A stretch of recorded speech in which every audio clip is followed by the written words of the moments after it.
masih sama. Dampak ya, dampaknya ada sel yang mengalami tertutup bayangan. Kalau itu terjadi terus-menerus, tadi lihat ya, ini menuju ke sini kan, ke sel yang rusak karena dia menghasilkan arus, tapi dia seolah-olah jadi tahanan, bersifat resistansi begitu, punya resistansi, penghalang sekarang. Harus menuju ke situ. Itu akibatnya apa? Panas. Nah, ini yang biasanya kalau kita belajar pemeliharaan PLTS, ini wajib dimonitor. Ya. Wajib dimonitor. Karena apa? Nanti panelnya rusak kalau ada kita dapati yang namanya hotspot. Tapi memonitor ini kita tidak bisa lihat dengan mata telanjang atau dengan kacamata khusus. Tidak bisa. Harus menggunakan kamera thermal infrared, baru bisa lihat, oh ini ada hotspotnya di sini, gitu. Jadi dengan mata telanjang kita tidak bisa lihat daerah yang mengalami hotspot. Gitu. Harus pakai alat khusus, ya. Nah itu kira-kira. Jadi pengaruh shading ini sangat-sangat besar dampaknya ke produksi listrik di PLTS atau dengan menggunakan panel surya, ya. Nah, mana ya? Ya, ini dua gambar yang menunjukkan perbedaan penurunan output dari panel surya. Gambar yang sebelah kiri ada 22 sel yang mengalami bayangan. 22% ya, bukan 22 sel ya. 22 selnya tertutup bayangan, tetapi dayanya kurang sebesar 80% kurangnya. Yang sebelah kanan kita lihat lebih banyak selnya yang tertutup bayangan, tapi penurunan outputnya hanya di kisaran sepertiganya, 33%. Jadi pengaruh bayangannya ada di mana, itu juga menentukan berapa besar penghasilkan. Bisa dipahami enggak? Ini kenapa seperti ini, ya? Kalau kalian perhatikan di sini ada dioda 3, di sini juga ada 3, tapi dengan susunan yang berbeda. Kalau kita lihat, ya, ini satu rangkaian seri ya. Kemudian nanti diparalel lagi dengan satu rangkaian seri ini juga seri. Jadi ada 3 susunan seri sel surya. Nanti kemudian diparalel di sini. Nah, ketika bagian di sini yang panel sebelah kiri ya, ketika bagian ini yang ketutup bayangan, arus kan harusnya mengalir dari sini ke sini, gini, langsung kehalang di sini. Langsung dia terhalangi. Itu sebabnya kenapa dia berkurang 80%, dayanya berkurang. Beda dengan yang sebelah kanan ya gambarnya. Yang sebelah kanan ini susunannya seperti ini juga. Ini selnya di seri. Seri begini ya, seri. Ini satu seri rangkaian. Kemudian ini satu seri juga. Terus yang terakhir satu seri. Nah, yang kena bayangan satu seri bagian bawah saja. Itu berarti 2/3 bagiannya sehat. Nah, makanya kenapa dayanya itu hanya berkurang sepertiga saja. 2/3-nya masih tersuplai normal. Beda dengan yang gambar sebelah kiri. Karena semua susunan serinya dia pengaruhi kena bayangan. Itu kira-kira ya. Jadi dampak bayangan kena ke surya dampaknya sangat besar gitu. Jadi kalau kita pasang panel surya, pastikan mulai dari pagi sampai sore tidak ada bayangan yang kena ke gitu. Ya itu kira-kira ya. terkait dengan shading di sel surya.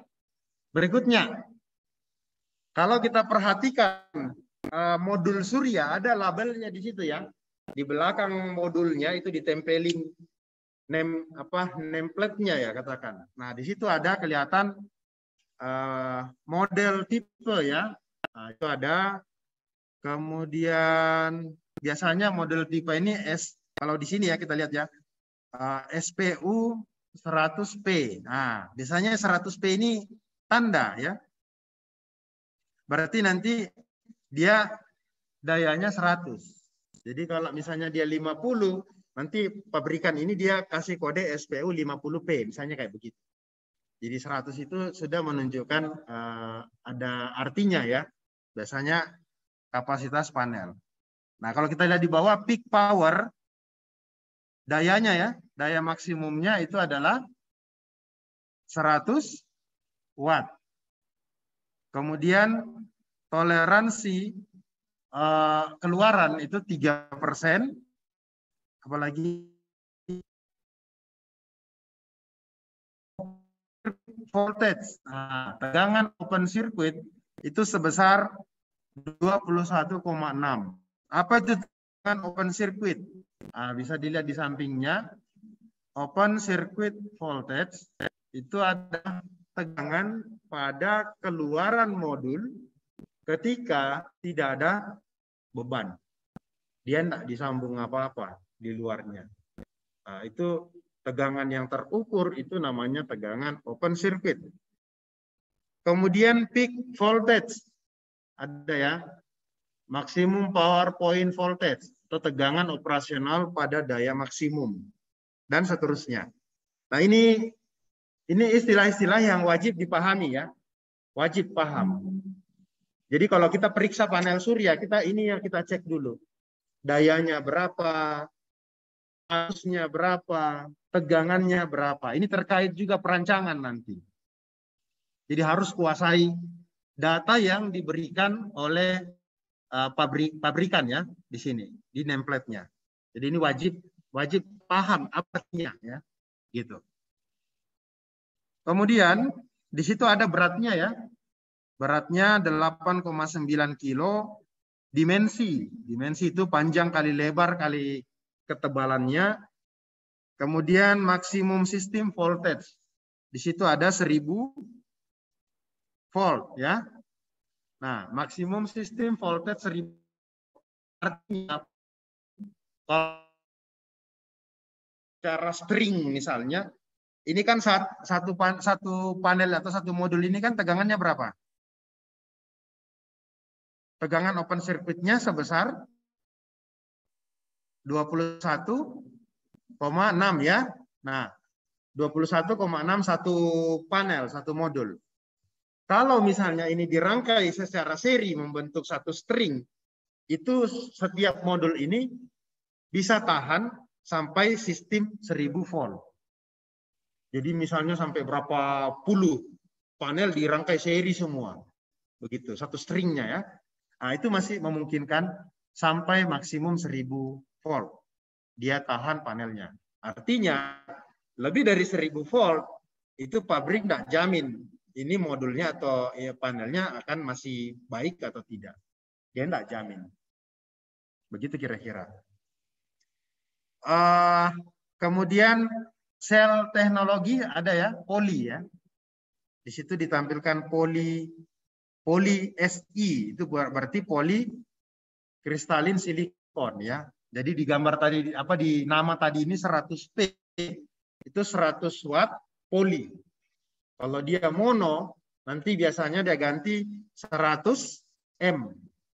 Nah, itu berarti 100 watt dari tipe monokristalin. Gitu. Bagaimana membedakan mono dengan poli? Ya, lihat nameplate-nya, kemudian secara tampilan modulnya juga beda ya. Beda. Biasanya mono lebih estetik kelihatannya. Yaitu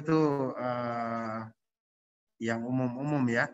Nah, kemudian Kita sudah melihat bagaimana modul PV, kemudian data-data yang memang pabrik sudah cantumkan dari hasil pengujiannya. Ingat pengujian ada namanya istilahnya STC, Standard Test Condition. Standard Test Condition itu ada dicantumkan di sini ya. Ini di nameplate-nya juga ada.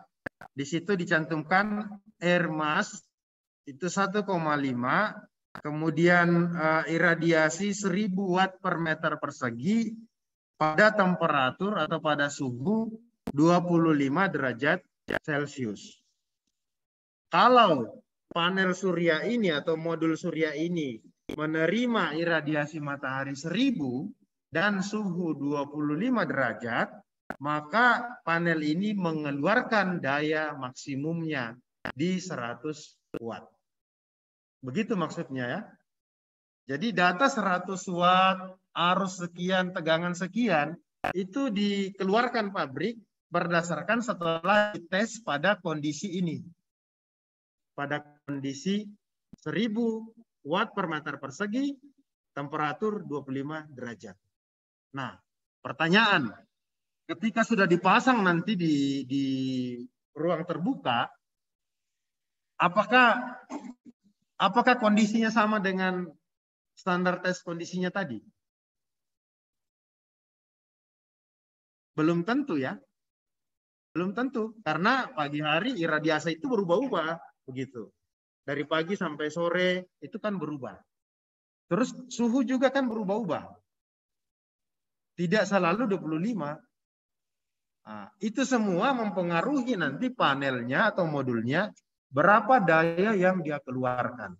Gitu. Jadi itu yang harus diingat ya. Jangan berasumsi, wah ini panel 100 watt. Harusnya alat saya yang 100 watt bisa diangkat gitu. Ya enggak seperti 100 watt keluar ini atau dihasilkan itu hanya pada kondisi kalau kondisinya terpenuhi. Kondisi iradiasi 1000, temperatur 25. Di luar dari itu, ya outputnya beda.